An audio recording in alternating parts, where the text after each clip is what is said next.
You literally just told me that you loved me. You just told me that we're not even in a fucking relationship. It's not like it's that big of a fucking secret, Cassie. Daniel, come on. Who the fuck does this girl think she is? You are so fucking boring. My story is like a broken wall, spiraling out of control between the longing for love and the pressure of reality, and finally falling into the abyss. Yet the notes of tragedy were planted as early as my childhood. I was born into a seemingly decent middle-class family. My father was handsome and charming, while my mother, though beautiful, was always uneasy. When I was little, my father kept encouraging me to learn figure skating, making me once believe that I could become a princess on ice. But this beauty came to an end soon. My father couldn't even hold down a stable job, and the expensive skating lessons were halted as a result. At the same time, my parents' relationship deteriorated rapidly, and the house was filled with quarrels day in and day out. My mother accused my father of fooling around with other women, while my father complained that my mother had let herself go. It was in such chaos that I entered my adolescence. Holy moly, look at you. What? You're gonna be a real heartbreaker. Trust me. My premature physical development felt like another curse to me. The gazes of the men around me shifted from friendly to lustful, and these gazes even came from elderly relatives in the family. I bet you got all the boys wrapped around your finger. On the night before the new school year started, my parents had a fierce quarrel. My younger sister and I were so scared that we couldn't sleep all night. It was also from that night that my father left home. Right after we separated, he would still come back to see us every weekend. Later, it became once every few weeks, and then we even couldn't see him for a whole month. It wasn't until he got into a serious car accident that our contact was reestablished. During that period, I went to the hospital to accompany him whenever I had free time, pushed his wheelchair to take him out for some fresh air. To maintain his hard-won warmth, after he was discharged from the hospital, I secretly sent him messages without telling my mother. But before long, his replies became fewer and fewer, and a few months later, he completely lost touch.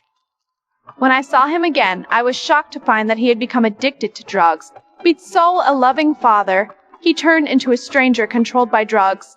The number you texted me from. Can I call you? That's my friend's phone.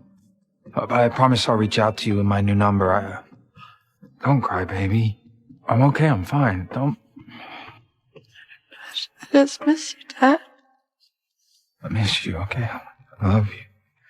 The man he used to be tall and handsome, now he is like a thief, searching for something in his former home. Then he tells me not to tell Mom. Watching his figure fade away in the distance, I finally can't hold back my tears and burst into sobs. I know this time, he really doesn't want us anymore. After my father left, a huge void was left in my heart. I longed desperately to be loved, to feel the warmth of being cherished in someone's palms. To seek this, I learned to please others at a very young age. In my past relationships, I would always comply with my boyfriend's requests, taking those intimate photos and videos. Unfortunately, after we broke up, these materials were maliciously spread, labeling me as a slut in others' eyes. Gradually, I seemed to grow numb at times. I even comforted myself in a distorted way, telling myself that loving someone always comes with a price. Just when my life was in a total mess, the appearance of McKay was like a powerful painkiller, instantly numbing all my pain and humiliation. No, you're being cute. Listen, I don't want to sound corny or whatever, but you are literally the most beautiful girl I've ever seen. As a college football player, he was quite different from the other guys around me. He had clear visions for the future. I threw myself wholeheartedly into this relationship, giving everything I had without reservation. I was willing to do anything to satisfy him. Even when he showed some violent tendencies, I chose to endure. Our seemingly perfect relationship, actually. It was fucking unequal from the very beginning. Although McKay likes me, he has always minded my past. This contradiction exploded completely on the night of the carnival. In front of our friends, McKay deliberately kept his distance from me and even refused to admit that I was his girlfriend. You guys like in a relationship? No, we're just chilling. Are you just chilling? Yeah, we're chilling. This kind of public humiliation has completely broken my heart. It's not that big of a deal, Cassie. It's a figure of speech. It is a big deal. It's really not. You literally just told me that you loved me. What does that have to do with anything? You just told me that we're not even in a fucking relationship. That's because I know the guy. He's just gonna talk shit. Like what? Like about you. Or whatever, Cassie. What do you mean, whatever? Like whatever the fuck you've done. I don't know what you're talking about. It's not like it's that big of a fucking secret, Cassie. You know what? It's cool. We should just call it a night. I gotta get back anyway. Amid the psychedelic lights in the crowd, I took drugs with my good friend Maddie. When the effects kicked in, all my emotions were amplified. I rushed onto the carousel and started making out with my classmate Daniel without restraint. It felt like both an act of revenge and a desperate indulgence. However, when I ran into Daniel again in the school hallway the next day, everything from the previous night suddenly became extremely clear and awkward. Daniel, I can't. I'm sorry. I'm dating somebody and I really don't want to fuck it up. I just like you. Kinda thought you liked me. I do, I have a boyfriend. If I promise not to say anything, can we hang out again? I am a person who is love-brained but has principles, so when McKay came to me and apologized for what he did that night, my heart softened again, and I chose to reconcile with him. At a 2-day Halloween party, I dressed up carefully as the female lead from True Romance, wanting to surprise him, only to be met with his furrowed brows and a load of bullshit lecturing, complaining that I was dressed too provocatively. Look, I'm gonna be honest with you, Cass. I feel like if we go to this party and you dress like that, I ain't gonna ever hear the end of it. In like a good way or a bad way? In a bad way. Okay, so what do you want me to do about it? To please him, I changed into the football player outfit he deemed appropriate. But instead of a pleasant party, I witnessed a disgusting fraternity farce. McKay was pinned to the ground by his teammates, humiliated like a dog, and he chose to take that trauma and anger out on me in an extremely violent way, fucking unleashing it all on me, causing me both physical and psychological pain. Haunted by the pain McKay left me, on the second night I put on that dress I had been longing for and went to Daniel's Halloween party. Unexpectedly, Daniel couldn't stop praising my outfit. On the dance floor, sticky sweat and deafening music almost made me forget McKay for a little while. I desperately needed that validation, even if it was fake and fleeting. Fooled by alcohol and the party vibe, I went back to Daniel's room and we got intimate. But right at the most critical fucking moment, the ghost of McKay suddenly surfaced. That pathetic sense of guilt made me stop. It was this rejection that finally revealed Daniel's true ugly nature. Instead of understanding, he cruelly lashed out with humiliating words.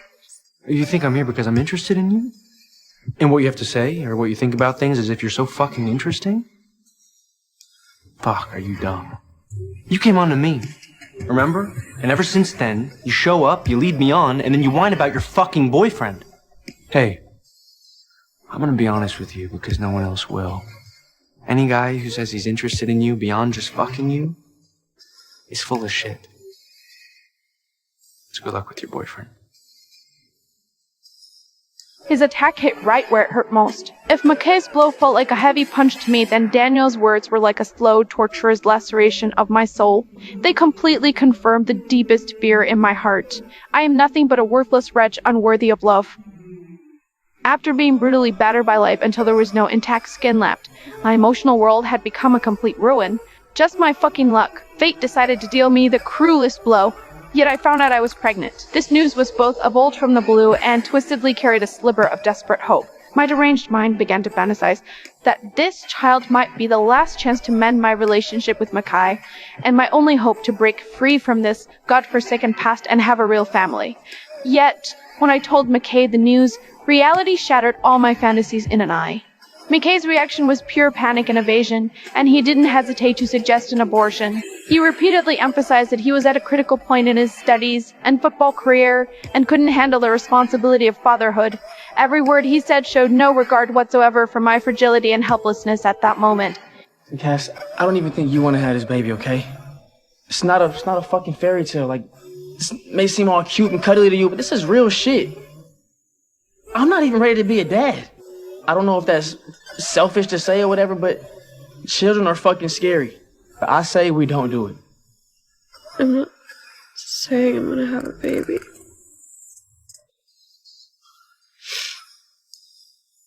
I just wanted to dream about it for a minute. After the last hope vanished, accompanied by my mother and sister, I entered the abortion clinic. Lying on the cold hospital bed, I put on my headphones. The music pulled me back to the skating rink of my childhood. I seemed to see again that little girl gliding freely on the ice, and the father applauding for her by the rink. As the song ended, the surgery was over. My life doesn't seem to have been reborn because of this. I just fell from one marsh into another quagmire named Nate. This broken waltz keeps going. The dance partners change one after another. Yet I still spin in the same place, waiting for the next fall.